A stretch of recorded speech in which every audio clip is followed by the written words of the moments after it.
Well, the left wants power, as you know. It's a given. It's the whole reason for existing, really. The problem is finding a good excuse for seizing power. These days, one of their favorite excuses is climate change, something they're unwilling to precisely define, and for good reason. Over the weekend, John Kerry launched a new anti-global warming coalition called World War Zero. Fighting for the climate is just as important as beating Adolf Hitler, they told us. And the only way to win this war, of course, is to give the left total control over the economy, your country, and your life. But are voters actually ready to give up power over their own life to John Kerry and friends? A new poll suggests maybe they're not. Justin Haskins is editorial director at the Heartland Institute, and he joins us tonight. Justin, thanks so much for coming on. So give us a sense of the public's view of this. John Kerry and others are totally unwilling to have a conversation rooted in science about climate change. Instead, they speak in airy and hysterical generalities. But their claim is they need to be in charge or else the world ends. What does the public think of that?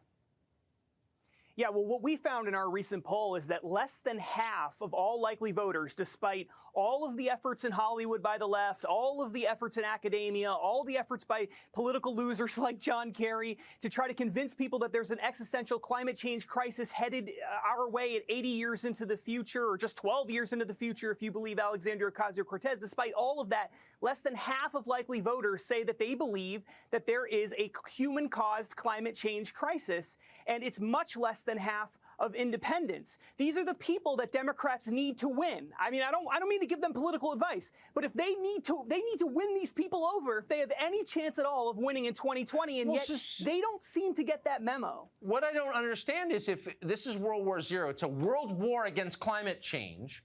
The single largest polluter, emitter of CO2 by far is China. So we should be at war with China, and yet these are the apologists for China. This doesn't make any sense to me, Justin Haskins. Try to unravel it if you would. Yeah, no, it makes absolutely no sense. John Kerry said that they need to mobilize an army. Mobilize an army. Well, here's what you could do with that army, John Kerry. Invade China. Yeah. Invade India. Because those are the people who are producing significantly more CO2 emissions than we are here in the United States. So are they for that? I don't believe that human CO2 emissions are causing a climate crisis. No, of course not. So they're for declaring war on ourselves, but they're not for declaring war on the people who are causing this crisis.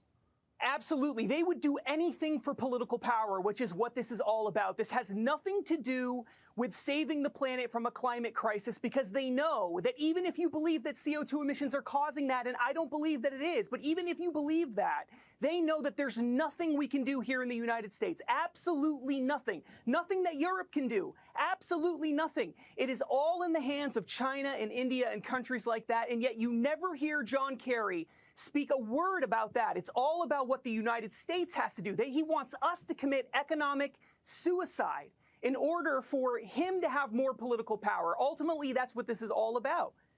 It's interesting. You saw Mike Bloomberg in tape that we played earlier in the show make excuses for the fact that China is building new coal-powered power plants. But that's okay with Mike Bloomberg, even as he tells us that he's concerned about the existential threat of climate change. I mean, it's honestly confusing. Yeah, it is confusing if you're trying to approach this with logic. This isn't logical. Right. This is all about power and control. And right now, China is not a convenient enemy. A convenient enemy is Russia. So if Russia was doing all of this, then you can bet that the narrative would be completely different. But they're not. Yeah, vodka making doesn't cause a lot of CO2. Justin Haskins, great to see you tonight. Thank you. Thanks, Tucker.